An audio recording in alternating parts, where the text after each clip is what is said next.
Estamos muito atrasados e eu cheguei a cogitar não fazer esse vídeo, mas resolvi fazer para conversar um pouco sobre o apanhado de leituras e de filmes assistidos no mês de outubro.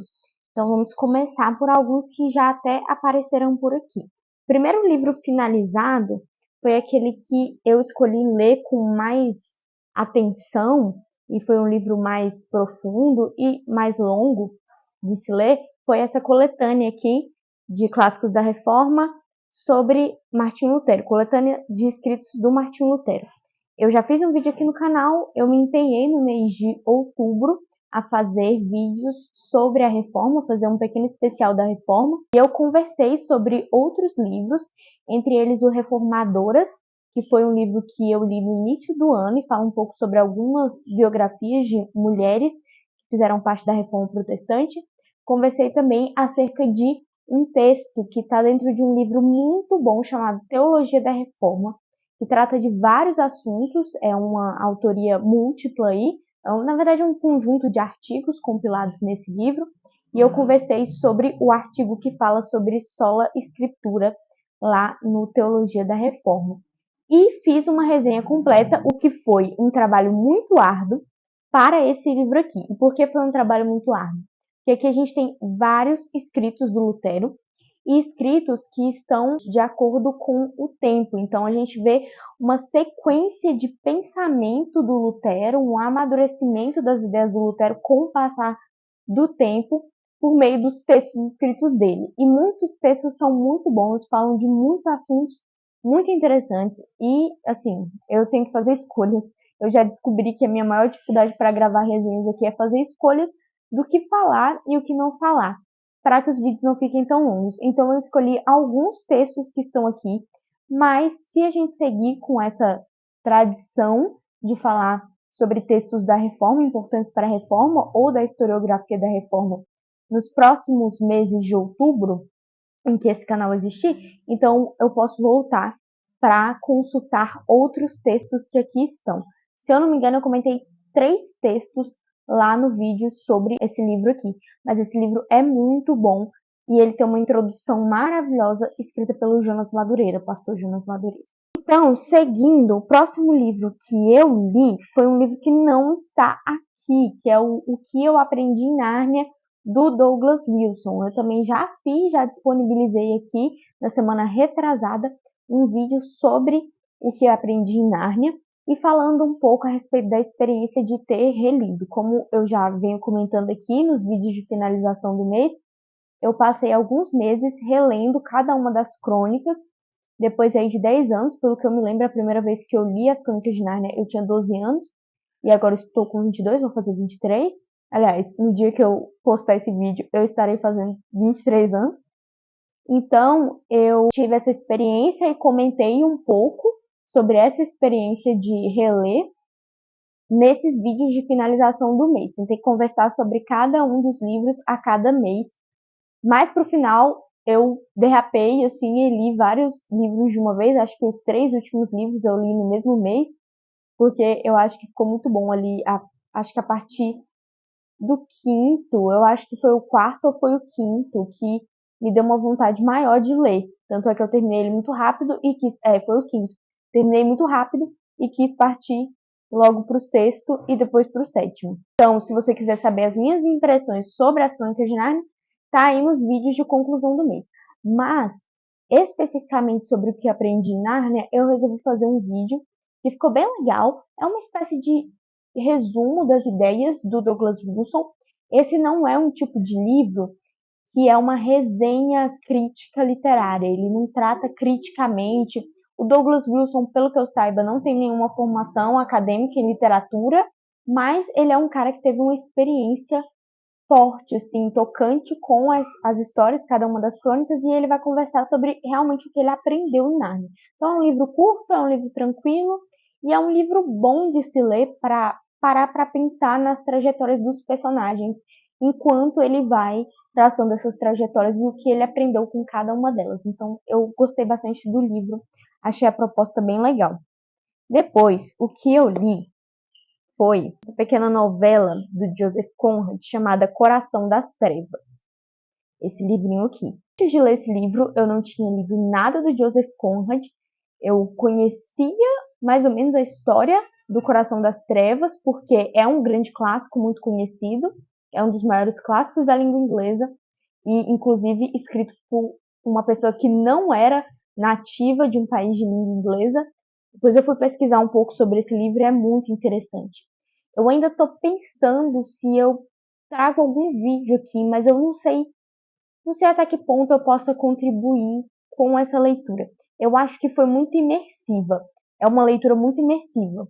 Tanto porque é denso e é engraçado porque tem uma densidade e vai te deixando, te pesando ao longo da leitura e realmente tem uma densidade do ambiente, né? Porque o Joseph Conrad vai contar a história desse marinheiro que foi até o coração das trevas, até o interior do interior de uma floresta que, pelo que se sabe, fica no Congo, e a gente sabe disso por algumas pistas que são dadas ao longo da novela, por exemplo, em relação à geografia do lugar, e ele vai até lá numa expedição resgatar um cara que está muito ligado com a exploração de marfim no Congo. Então ele vai tentar resgatar esse cara que já está lá, bem no interior mesmo, no coração das trevas daquela floresta. Ele vai lá tentar resgatar esse cara, e aí você tem toda uma história em torno disso.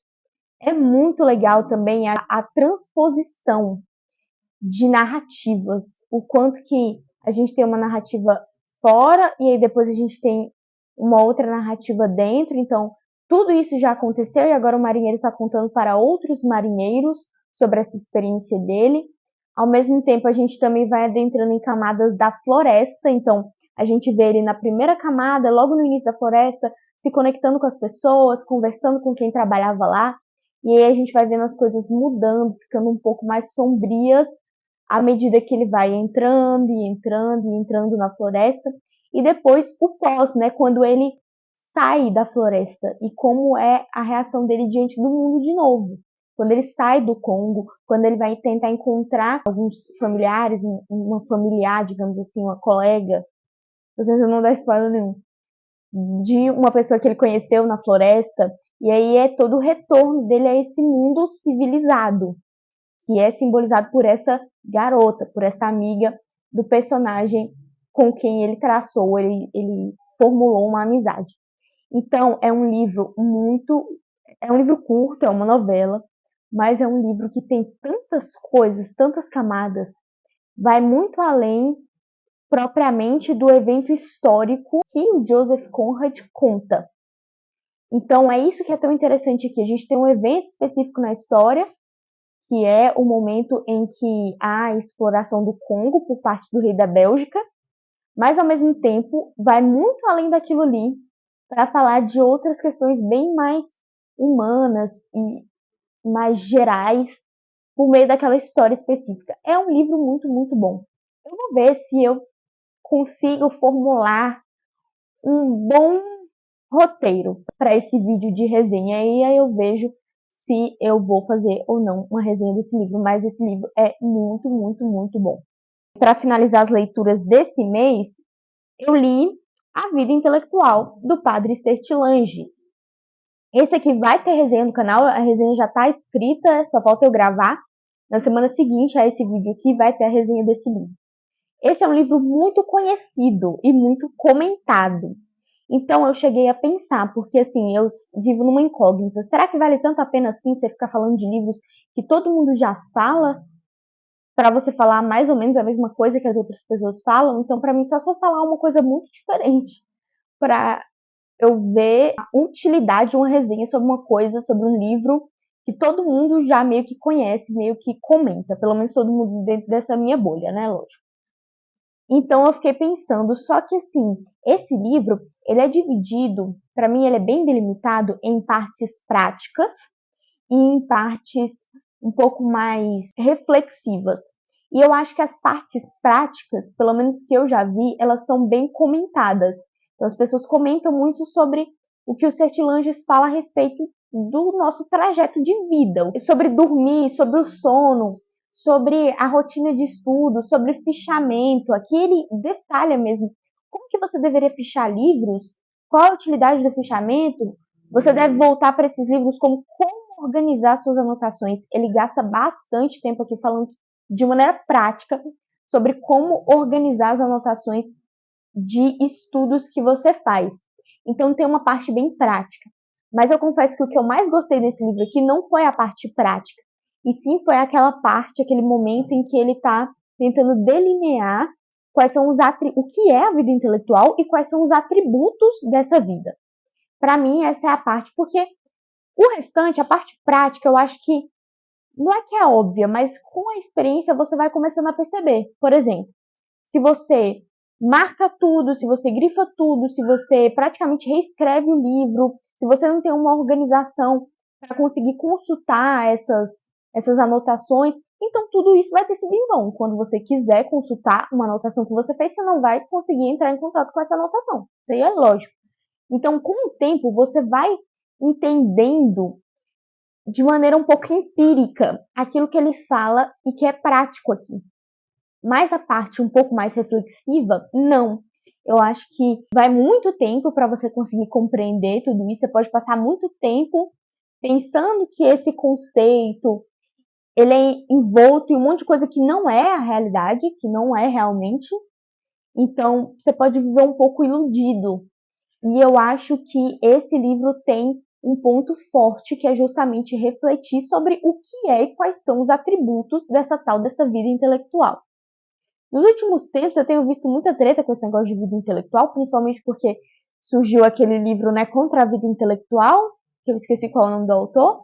Eu vi toda a confusão acontecendo com relação a esse livro, mas muito do que eu vejo que tem a ver com vida intelectual, a ideia que se tem de vida intelectual, quando você lê um livro como esse, do Padre Sertilanges, você vê que não tem nada a ver, por exemplo, com a ideia do Padre Sertilanges de vida intelectual. É muito interessante. Eu quero comentar um pouco mais sobre isso na resenha que vai sair na próxima semana. Mas esse livro aqui é muito bom e eu gostei bastante, principalmente dessa parte um pouco mais reflexiva. Bom, vamos para os assistidos. Eu reassisti o filme da Aide. Então, eu acho que o primeiro vídeo aqui no canal de rememorações do mês, de lidos do mês, nele eu comento sobre a minha leitura de Aide. Estava prestes a sair de casa, né, me mudar, e foi uma das últimas leituras que eu fiz com a minha irmã mais nova. Aide é um livro infantil muito, muito, muito bom. E assim, é um livro com muitas camadas, e um livro... Nossa, eu acho tão singelo e tão bonito aquele livro.